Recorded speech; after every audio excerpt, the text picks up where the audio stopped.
முன்பாக கண்களை மூடி ஜெபம் செய்வோம். மகா இரக்கமும் கிருபையும் நிறைந்த எங்கள் ஆண்டவராகிய இயேசு கிறிஸ்துவே, இந்த காலை வேளையிலே இந்த மாதத்தின் முதலாவது நாளிலே உடைய வார்த்தையை நாங்கள் தியானிக்க இருக்கிறோம். இந்த நாளிலே அடியான் மூலமாக பரிசுத்தாவினால் ஏவப்பட்டு பிரசங்கம் பண்ண இருக்கிற தேவ வார்த்தை ஆலயத்துக்குள்ளாக அமர்ந்திருக்கிற பிள்ளைகளுக்கு மாத்திரமல்ல, ஆலயத்துக்கு வெளியே கேட்டுக்கொண்டு இருக்கிற ஒவ்வொரு பிள்ளைகளையும் தேவன் ஆசீர்வதிக்க வேண்டும் என்று மீட்பெரும் சுத்தமாக இருக்கிற இயேசு கிறிஸ்து நாம் வேண்டுகிறேன். ஆமென். அல்லேலூயா. இந்நாளிலே நாம் தியானிக்க இருக்கிற தேவனுடைய வார்த்தை நாளிலே தேவ சித்தம். ஆண்டவராய் இயேசு கிறிஸ்து அந்த நாளிலே வானத்தையும் பூமியும் படைத்தார் என்று பார்க்கிறோம். வேத புத்தகத்திலே முதலாவது வசனம் சொல்லுது, In the beginning God created heaven and the earth அப்படின்னு சொல்லி வானத்தையும் பூமியும் முதலாவது சிருஷ்டித்தார். அதன் பின்பாக அது ஒழுங்கின்மையும் வெறுமையாய் காணப்பட்டது என்பதை நாம் அறிந்திருக்கிறோம். அப்ப அந்த இடத்தை நிரப்புவதற்காக ஆண்டவராய் இயேசு கிறிஸ்து ஒரு மனிதனை படைக்கிறார். ஆதாம் என்ற ஒரு மனிதனை தன் சாயலாக களிமண்ணினால் அவர் படைத்து தன்னுடைய ஜீவ சுவாச காற்றை அவனுடைய நாசிகளை ஊதி அவன் உயிர் பெற்று ஜீவ ஆத்மாவானான். என்னவா இருக்கிறானா? ஜீவ ஆத்மா. எப்படிப்பட்ட ஆத்மாவா? ஜீவ ஆத்மாவாக இருப்பதனாலே அவனுக்கு ஆதாம் என்று இயேசு பிதாவானவர் பெயரிடுகிறார். நன்றாக தெரிந்து கொள்ளுங்கள். பிதாவானவர் ஒருத்தருக்கு பெயர் சூட்டிய ஒரு மனிதன் ஆதாம் மாத்திரம்தான். அல்லேலூயா.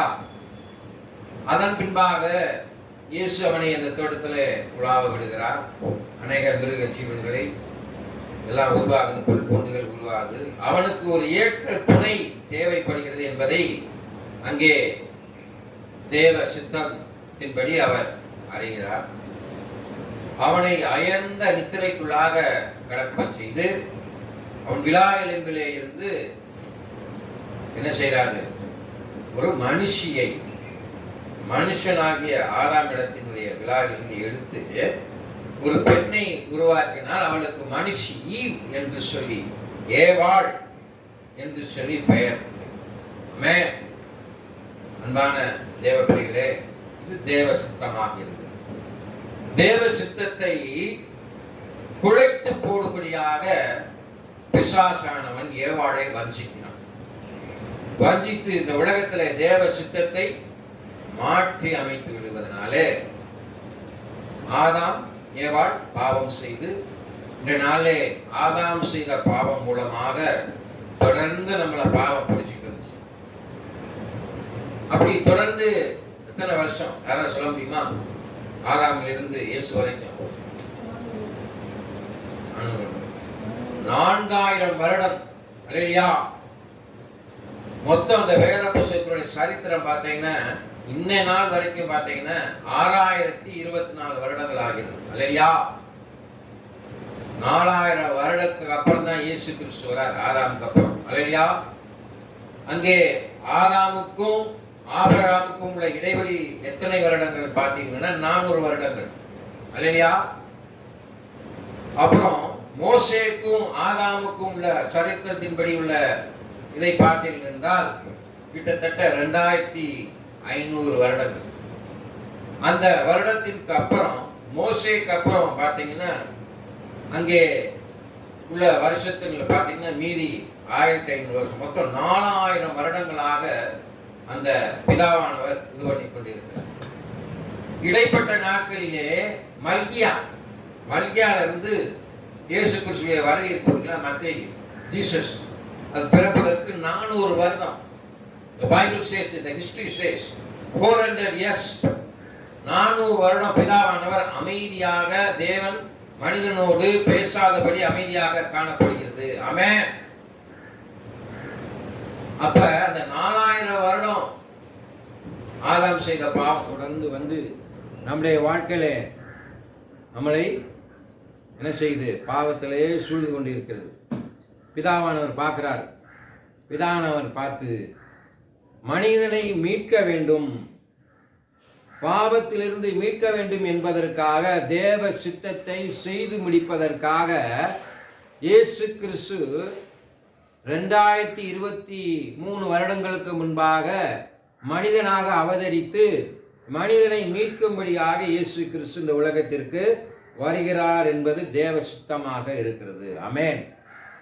யோவான் புஸ்தகம் 3ஆம் அதிகாரம் 16வது வசனத்தை வாசி பார்த்தோம்னா, யோவான் புஸ்தகம் 3ஆம் அதிகாரம் 16வது வசனத்தை வாசித்து பார்ப்போம். தேவன் தன்னுடைய ஒரே பேரான குமாரனை விசுவாசிக்கிறவன் எவனோ அவன் கெட்டு போகாமல் நித்திய ஜீவனை அடையும்படிக்கு அவளை தந்தருளி இவ்வளவாய் உலகத்திலே அன்பு கூர்ந்தார். இதுதான் தேவ சித்தம். இந்த ஒழுக்கத்துல இருக்கிற மனுஷன் ஒருவனு கெட்டு போகாம தேவ ராஜ்யத்தை அடைய வேண்டும். தேவ ராஜ்யத்தை அடைய வேண்டும் என்றால் தேவ சித்தம் என்ன? இயேசு கிறிஸ்து தன்னுடைய ஒரே பேரான குமாரனை விசுவாசிக்கிறவன். என்ன விசுவாசிக்கிறவன்? என்ன விசுவாசிக்கணும்? இயேசு கிறிஸ்து எனக்காக சிலுவையிலே அடிக்கப்பட்டார், இயேசு கிறிஸ்து எனக்காக நொறுக்கப்பட்டார், என்னுடைய பாவங்கள் எல்லாவற்றையும் அவர்தான் சுமந்து தீர்த்தார் என்று சொல்லி நீ விசுவாசிக்கணும். இதுதான் தேவ சித்தம். உன் வாழ்க்கையில் இருக்க சித்தம் என்ன சித்தம்? இயேசுவை நீ விசுவாசிக்க வேண்டும் என்பதுதான் தேவனுடைய சித்தமாக இருக்கிறது. எத்தனை பேர் விசுவாசிக்கிறோம்? கலாத்தியர் 2:20 சொல்லப்பட்டிருக்கிறது, கிறிஸ்துவனே சிலுவையிலே அறையப்பட்டேன், ஆயினும் பிழைத்திருக்கிறேன், இனி நான் அல்ல, கிறிஸ்துவே எனக்குள் பிழைத்திருக்கிறார்.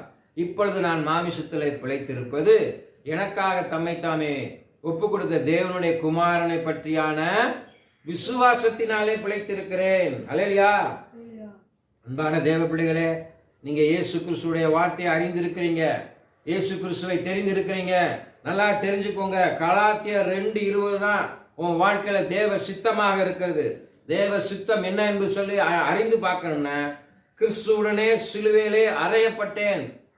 2023 வருடங்களுக்கு முன்பாக இயேசுவோடு சேர்ந்து உன் பாவம் அறையப்பட்டது என்று நீ விசுவாசிக்கணும். இதுதான் தேவ சித்தம்.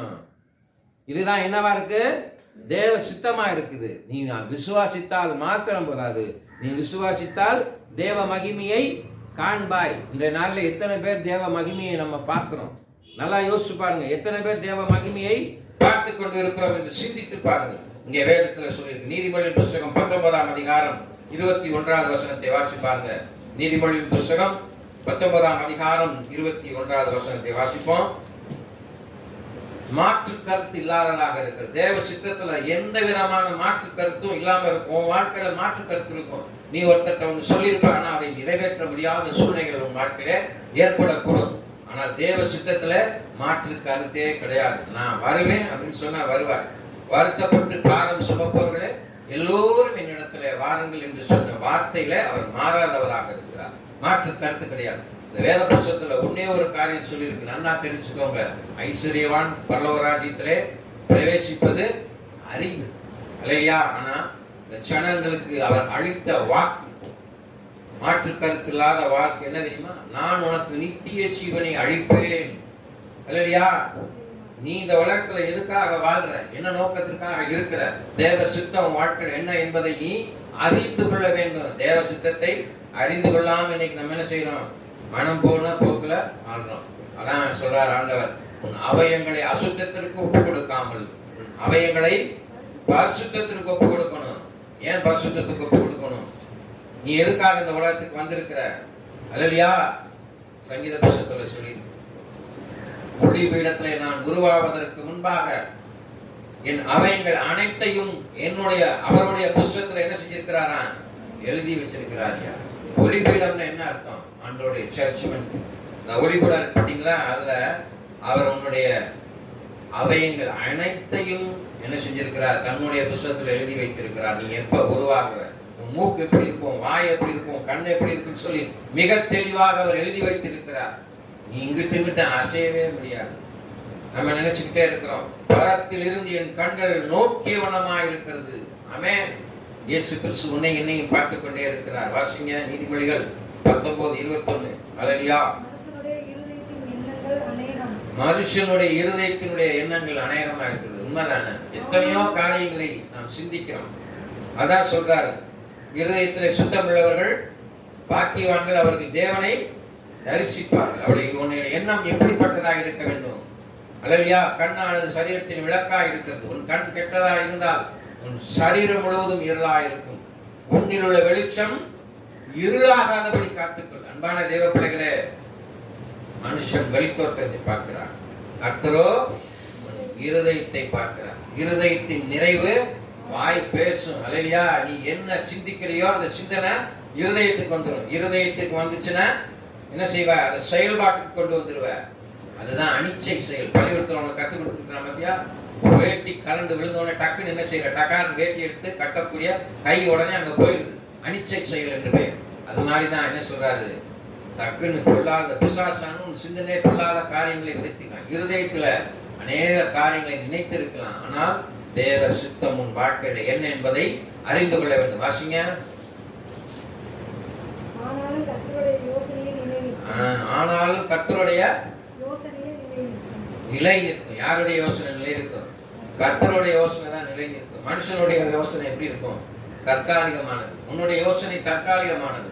தேவன் என் வாழ்க்கையில் என்னத்தை வைத்திருக்கிறார், தேவன் என்ன சித்தம் வைத்திருக்கிறார் என்பதை அறிந்து கொள்ள வேண்டும்.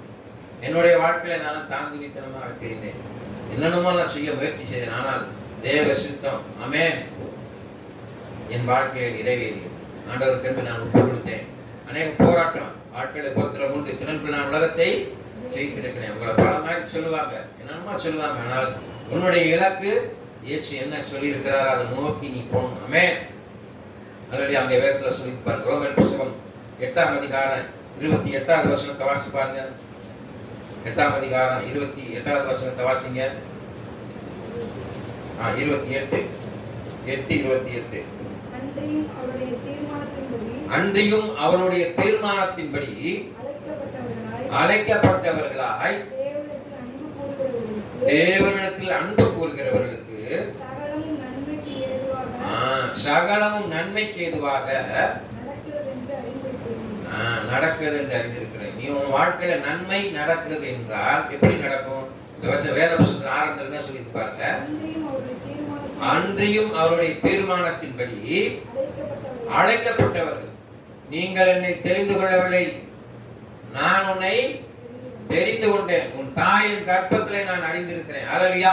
அன்பான தேவ பிள்ளைகளே, இயேசு கிறிஸ்துவை தெரிந்திருக்கிறாய் என்பதை நீ ஆராய்ந்து பார்க்க வேண்டும், தெரிந்து கொள்ள வேண்டும். அல்லேலூயா. நம்ம என்னதான் முயற்சி செஞ்சாலும் அதனுடைய முயற்சி வீணாகி விடுகிறது. அல்லேலூயா. யோனா ஒரு இடத்துக்கு போக சொன்னார். இப்ப யோனா நினிவேக்கு போகாம எங்க போனார்? தர்ஷீஸ்க்கு போனார். தேவ சித்தத்தை செய்யாதபடி அவர் சிந்தனையில தன்னுடைய சுயமாக செய்த பொழுது அங்கே அவருக்கு மாத்திரம் பிரச்சனை ஏற்படுறார். அவர் மூலமாக அங்க இருக்கிற அவரை சார்ந்து அவரை சூழ்ந்து இருக்கிற அனைவருக்கும் பிரச்சனை ஏற்படுத்தினார். இல்லையா? அப்ப அங்கே இருந்தவர்கள் எல்லாம் என்ன செஞ்சாங்க? எதனால இதை வருது என்று சொல்லி யோனாவை என்ன சொன்னாங்க? தூக்கி கடலுக்குள்ள போட்டாங்க. அதுக்கப்புறம் தான் சரியாச்சு. அல்லையா? அன்பான தெய்வ பிள்ளைகளை நல்லா தெரிஞ்சுக்கோங்க. யோனா மீனின் வயிற்றிலே 3 நாள் உயிரோடு இருந்தார் என்று பார்க்கிறோம். உயிரோடு என்ன செஞ்சுட்டு இருந்தார்? ஜெபம் செய்து கொண்டிருந்தார். the same thing இயேசு கிறிஸ்து என்ன செஞ்சாரு? பூமியின் இருதயத்திலே, பூமியின் வயிற்றிலே, இருதயத்திலே 3 நாள் அவர் மரித்து உயிர்த்த பொழுது 3 நாள் அங்கே என்ன செஞ்சாரு? இருதயத்துக்குள்ள, பூமியின் வயிற்றுக்குள்ள இருந்து என்ன செஞ்சாரு? நல்லா கவனம், இங்க பாருங்க, அப்புறம் வேடிக்கை பாருங்க.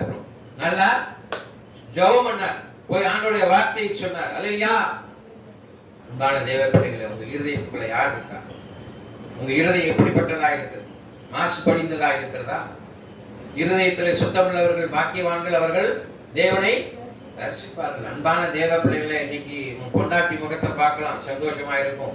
உன் பிள்ளைகள் பிறக்கிற பிள்ளைகளுடைய முகத்தை பார்க்கலாம், சந்தோஷமா இருக்கும். உன் பேர பிள்ளைகள் முகத்தை பார்க்கலாம், சந்தோஷமா இருக்கும். இது நிலையான சந்தோஷம் அல்ல. நிலையான சந்தோஷம் இயேசு உன்னை பார்க்கிறாரா? அதான் முக்கியம். தேவ நாம மகிமைப்படும்படியா ஜெபத்தில் எவைகளை கேட்டுக்கொள்கிறீர்களோ அவைகளை பெற்றுக்கொள்ள முடியும். எத்தனை பேர் பெற்றுக்கொள்கிறீங்க? அல்லேலூயா. யார் பெற்றுக்கொண்டார்? வேதத்துல ஒருத்தர் பத்தி யாராவது சொல்ல முடியுமா? யார் பெற்றுக்கொண்டார்? ஆண்டுடைய வார்த்தை அன்னால் முதிர்வயதாய் இருந்த பொழுது அவளுடைய குதிரைப்போக்கு நின்ற பொழுதும் கூட ஆண்டுடைய வாக்கு நிறைவேறியது. ஆமென். எவ்வளவு ஒரு அற்புதம் பார்த்தீங்களா? 80 வயசு ஆயிடுச்சு. she is old. 90 வயசு. அவருக்கு ஒரு ஆண் குழந்தையை ஆண்டவர் கொடுத்தார். அப்ப இவருக்கு 90 வயசுல அவன் எவ்வளவு வயசானவனா இருப்பான்? அல்லேலூயா. அன்பான தேவப்பிள்ளைகளே, அற்புதம் நடக்குன்னு நினைச்சிட்டா ஆண்டவர் எப்படி இருந்தாலும் அற்புதம் செய்வார் உங்க வாழ்க்கையில. நல்லா தெரிஞ்சுக்கோங்க. அற்புதத்தின் தெய்வமாக இருக்கிறார், அதிசயத்தின் தெய்வமாக இருக்கிறார். அன்பான தேவப்பிள்ளைகளே, என்னுடைய ஊழியத்துல பாத்தீங்கன்னா கொஞ்சம் விசுவாசிக்கு தான் உட்கார்ந்துருக்கிறோம் இல்லையா? அல்லையா? அநேக இடங்கள்ல நிறைய கூட்டங்கள் இருக்கிறது, அந்த ஆலயத்துல வருமானம் இருக்கிறது, அவருடைய தேவைகள் சந்திக்கப்படுகிறது. ஆனால் ஆண்டவர் என் தேவையை மிக அற்புதமாக அதிசயமாக சந்தித்து ஒரு நாள் ஒரு பொழுதும் பட்னி நாங்க கிடந்ததே கிடையாது. ஆமென். எலியா பசியா இருக்கிறார். ஆண்டவரே, ஆண்டவர் தெரியும்ல, நீ வேண்டுவதற்கும் வேண்டிக் கொள்வதற்கு முன்பாக உன் நினைவுகளையும் உன் இருதயத்தை நான் அறிந்திருக்கிறேன் சொல்லி. அப்ப எலியாக்கு காக்கையை கொண்டு என்ன செஞ்சாரு? போஷித்தார் என்று பார்க்க. என்னத்தை கொடுத்தாரு? என்ன போஷிக்கப்பட்டது? யாரா சொல்லுவோம்? அப்பமும் முட்டையும். எப்படி பாருங்க, ஒரு அற்புதம் பாருங்க. முட்டை, அவர் பசியா இருக்கிறான்னு சொல்லி ஒரு கோதுமையை கூட கொண்டு வந்து போடல, அப்பமும் முட்டையை கொண்டு வந்து காக்காது. அல்லேலூயா. எவ்வளவு அற்புதமான அதிசயமான தெய்வமாக இருக்கிறார். அதே எங்க நடந்துச்சு? மோசே ஜனங்களை பாலைவனத்துல நடத்தி செல்றாரு. முறுமுறுக்கிறாங்க, பசின்றாங்க. உடனே வானத்தின் மன்னாவை இயேசு கிறிஸ்து, வானத்தின் மன்னா யார் சாப்பிடுறது?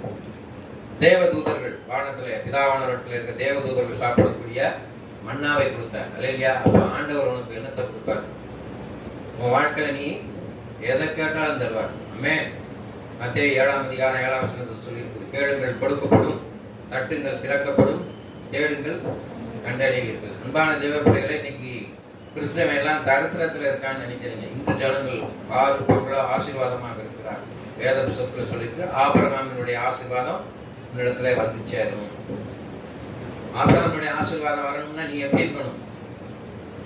தேவ சித்தம் என்ன என்பதை அறிந்து பரிசுத்தமாக சுத்தமாக இயேசுவுக்கு உன்னை முழுமையாக ஒப்புக் கொடுக்க வேண்டும் என்று சொல்லி. இங்க பாருங்க, மாற்றம் இல்லாததாக இருக்கிறது.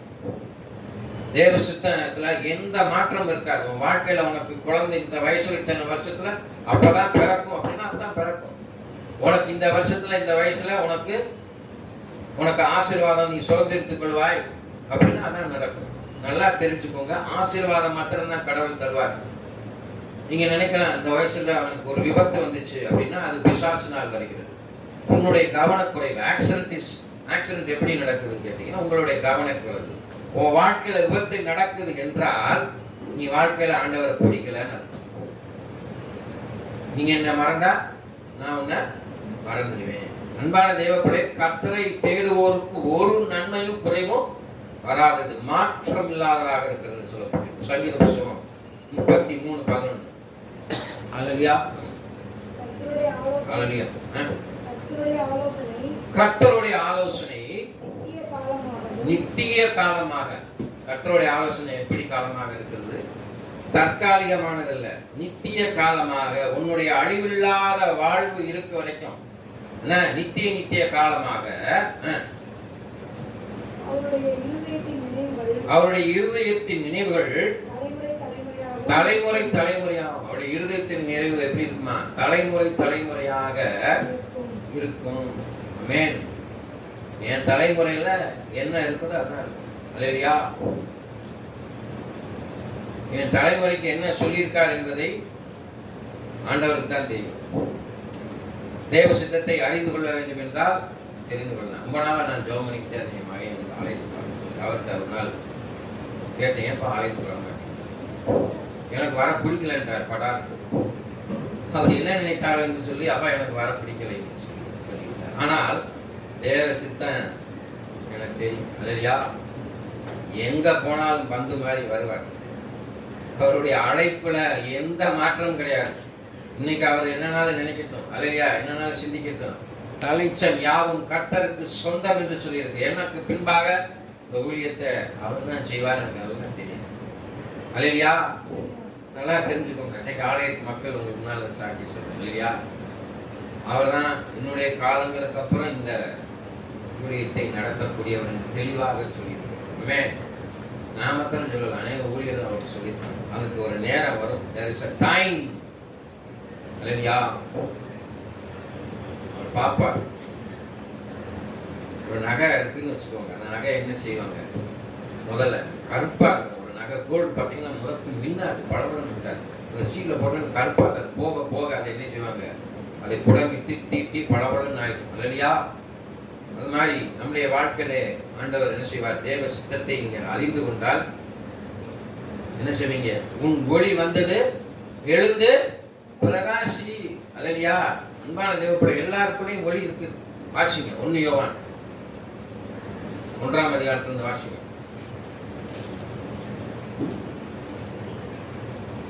1 யோவான் 1ஆம் அதிகாரத்திலிருந்து வாசிங்க. யோவான்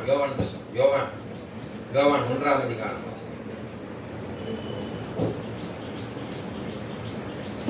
யோவான் 1ஆம் அதிகாரம் 1ஆம் வசனத்திலிருந்து வாசிங்க. 1-2. ஆதியிலே வார்த்தை இருந்தது. அந்த வார்த்தை யார் இடத்துல இருக்குது? தேவனிடத்துல இருக்குது. அந்த வார்த்தை தேவனாய் இருந்து ஆதியிலே தேவனோடு இருந்தார். சகலமும் நீ நான் அவர் மூலமாய் உண்டாயிருக்கிறோம். உண்டானது ஒன்றும் அவராலே உண்டானதில்லை. இல்லை. பாத்தீங்களா? அவருக்குள்ள என்ன இருக்குது? ஜீவன் இருந்தது. அந்த வார்த்தைக்குள்ள ஜீவன் இருந்துச்சு. பாத்தீங்களா? அந்த ஜீவன் மனுஷனுக்கு ஒளியா இருக்கிறது. அப்ப உனக்குள்ள இயேசு இருக்காருயா. உனக்குள்ள ஒளி இருக்குது. அந்த ஒளிய பிசாசு என்ன செஞ்சிருந்து? பிரகாசிக்க விடாதபடி நம்முடைய சிந்தனையில புகுந்து தேவ சித்தத்தை என்ன செய்கிறது? குலைத்து போட்டு விடுகிறது. ஆமென். தேவ சித்தத்தை செய்ய விடாம என்ன செஞ்சிருது? குலைத்து போட்டு விடுகிறது. நல்லா தெரிஞ்சுக்கணும். ஈச் அண்ட் எவ்ரி டே நீங்க கர்த்தரை தேடணும். உங்க அப்பா சொல்லுவார், இரவும் பகலும் வேதத்துல தியானமா இருக்கிற மனுஷன் பாக்கியவான். அப்பா பைபிள் வாசித்தியா? தாய் தகப்பனுக்கு கீழ்ப்படியாருடைய கண்களை நதியின் காகன் குடுகி கழுகின் குஞ்சைகள் தின்னும். வாலிப பிறத்தல் தன் சிஷ்டியை நினை. ஆமென். சிஷ்டினை யார்? பிதாவானவரை நினைக்கிறது. தேவ சித்தம் என்ன என்பதை தெரிந்து கொள்ள வேண்டும். ஆமென். அங்கே நம்ம பார்க்கிறோம், மிகச் சிறந்தது அதன் நற்குணம். ரோமர் புத்தகம் 12:2. தேவ சித்தத்துக்கு என்ன இருக்கு? நற்குணம் ஒன்று இருக்குது. அல்லையா? தேவ சித்தம் உனக்கு நடக்குன்னா நன்மை செய்யக்கூடிய மனிதனாய் இருப்பார். இயேசு கிறிஸ்து நன்மை செய்த மனிதனாய் சுத்தி தெரிந்தார் பார்க்கிறோம். அல்லையா? பார்த்தீங்களா? நீங்கள் இந்த பிரபஞ்சத்திற்கு ஒத்த வேஷம் தெரியாமல் தேவனுடைய நன்மையும் பிரிமையும் இங்கதான் வருது. பரிபூர்ணமான சித்தம் இன்னதென்று பார்த்தீங்களா? பகுத்தறியத்தக்கதாக உங்கள் மனம் புதிதாகிறதுனாலே மறுரூபமாகும். அப்ப தேவ சித்தம் என்ன என்பதை பகுத்தறியணும், தெரிந்து கொள்ளணும். அப்படின்னாத்தான் நீ மறுரூபமாக. மறுரூபம் என்ன? மறுரூபம் என்ன? டிரான்ஸ்பிகரேஷன். இயேசுவை போல நீ பிரகாசித்து எழுந்து. அதான் எழுந்து பிரகாசி, உன் ஒளி. அல்லேலூயா. அப்ப பகுத்தறியக்கூடிய ஞானம் எப்படி இருக்கும்? சங்கீத புத்தகத்துல சொல்லி கர்த்தருக்கு பயப்படுதலே ஞானத்தின். பகுத்தறியணும். உன்னுடைய ஆசீர்வாதத்துக்கு தடை என்ன? உன்னுடைய பரிசுத்த ஜீவியத்திற்கு தடை என்ன? நீ செய்கிற தொழில என்ன தடை? நீ படிக்கிற பாடத்துல என்ன தடை? ஞாபக சக்தியில குறைவா இருக்கிறையா? ஆண்டவர்கிட்ட கேளு. சாலமோனுக்கு ஒத்த ஞானத்தை தாருங்க ஆண்டவர்னு சொல்லி கேளு. சாலமோன் போல ஞானம் கொடுக்க மாட்டார். வேற சொல்லிட்டு சாலமோனுக்கு ஒத்த ஞானத்தை தான் பெற்றுக்கணும். சாலமோனை காட்டிலும் அதிகமான ஞானத்தை பெற முடியாது. வேதத்துல தெளிவா சொல்லி சாலமோனுக்கு ஒத்த ஞானத்தை தான் நீ பெற்றுக்கொள்ள முடியும். ஆமென். அல்லேலூயா. ஞானம் இல்லைன்னு ஒண்ணுமே செய்ய முடியாது. இங்கே தேவ சித்தத்தை பகுத்தறியத்தக்க ஞானத்தை இங்கே பெற்றவர்களாக இருக்க வேண்டும். ஆமென். எபேசியர் புத்தகம் 2:6-7 வாசிங்க. ஆமென். கிறிஸ்து இயேசுவுக்குள் அவர் நம்மிடத்தில் வைத்த தயவினாலே தம்முடைய கிருபையின் மகா மேன்மையான பாத்தீங்களா ஐஸ்வர்யத்தை பாத்தீங்களா உங்க வாழ்க்கையில ஐஸ்வர்யத்தின் வருங்காலத்தை விளங்க செய்வார். எப்படி விளங்க செய்வார்? வசனத்தில் ஆரம்பத்தில் என்ன சொல்லிருக்குது? கிறிஸ்து இயேசுவுக்குள். யாருக்குள்ள? கிறிஸ்து இயேசுவுக்குள் தான் உங்க வாழ்க்கையில ஐஸ்வர்யத்தை மேன்மைப்படுத்துவார். ஆமென். தயவு, கிறிஸ்து இயேசுவுடைய தயவு இருந்துச்சுன்னா உங்க வாழ்க்கையில ஆசீர்வாதம் ஐஸ்வர்யம் பெருகும். ஆமென். யாருக்கு பெருகுச்சு? ஆபிரகாமுக்கு பெருகுச்சா இல்லையா? எப்படி கேட்டார்? அங்க பார், இந்த வானத்தை பார், வானத்தின் நட்சத்திரத்தை போல கடல் மணலை போல உன்னை நான் ஆசீர்வதித்து பெருக பண்ணுவேன். யாரையுமே ஆண்டவர் தரித்திரமா வச்சிருக்கவே மாட்டாங்க இல்லையா? எங்க கல்ல கும்பிடுறேன் ஒருத்தன், அவனவே ஆசீர்வாதமா வச்சிருக்கிறாரு. ஜீவனுள்ள தேவனை கும்பிடுற உனக்கு ஆசீர்வாதம் வருமா வராதா? உன் ஆசீர்வாதத்தின் தடை என்ன? பொருள் இல்லாருக்கு இவ்வுலகம் இல்லை, அருள் இல்லாருக்கு அவ்வுலகம் இல்லை. சொல்லிக் கொடுக்குறாங்களா அவங்க பள்ளிக்கூடத்துல? பொருள் இல்லாருக்கு இவ்வுலகம் இல்லை, அருள் இல்லாருக்கு அவ்வுலகம் இல்லை. ஒரு நாள் ஒரு பொழுது கிறிஸ்தவன் தரித்திரனா இருக்குன்னு சொல்லவே இல்லைங்க. ஆமென். இயேசு கிறிஸ்து உடனே சொல்லுவாங்க, இயேசு கிறிஸ்து ஏழை போகமாக அவதரிப்பார். ஆனால் அங்கே பிதாவுடைய சித்தம் என்ன என்பதை அன்றைய நாளிலே பார்த்தீங்கன்னா சிம்பிளான ஒரு காரியம், ஈஸியா விளங்கி கொள்ளலாம். அன்றைய நாளிலே பணக்காரனே பெரிய ராஜாக்கள் உடைய ராணிகள் எப்படி இருந்தாங்க? பாவம் செய்து கொண்டிருந்தார்கள். ஆனா அந்த நாள்ல அந்த இயேசு கிறிஸ்து வர வேண்டும் என்ற சித்தத்திலே ஒரு பரிசுத்தமான ஸ்திரீ யார் என்பதை அவர் பிதாவானவர் கண்டறிந்தார். அப்ப பாத்தீங்கன்னா கன்னிமரியான பரிசுத்தமான ஒரு தாயா காணப்பட்டாங்க. அல்லேலூயா. அதனாலதான் ஒரு பரிசுத்தமான பாத்திரத்தை தெரிந்து கொண்டு பரிசுத்த ஆவியினால் கர்ப்பம் தரிக்கப்பட்டு பரிசுத்த ஆவியின் துணை கொண்டு இயேசு கிறிஸ்து பிறக்கிறார். நம்ம பாவம் ஒரு சாதாரண ஏழையான, அதனாலதான் இயேசு கிறிஸ்து ஏழை போல தோற்றத்தில் அவதரித்தார். ஆமென். அங்கே அந்த சாஸ்திரங்கள் என்ன சொல்றாங்க? யாரா சொல்ல முடியுமா? இங்கே ஒரு ராஜா பிறந்திருக்கிறார். சுத்தி யார்கிட்ட போறாங்க? இந்த ராஜாட்ட போறாங்க. அப்ப அந்த ராஜா பிறந்திருக்கிறாரா என்று சொல்லி அவர்கள் பார்க்கிறார்கள். அவர்களுக்கு சொன்னது இங்கே ஒரு ராஜா பிறந்திருக்கிறார். அப்ப king, the mighty king, the mighty Lord Jesus Christ, அப்ப ராஜா. அல்லேலூயா. அப்ப நீ ஆசீர்வாதமான ஒரு காரியம். அல்லேலூயா. அன்பான தேவ பிள்ளைகளே, அங்கே வாசிக்கிறோம் எபேசியர் புத்தகம் 3ஆம் அதிகாரம் 10-11.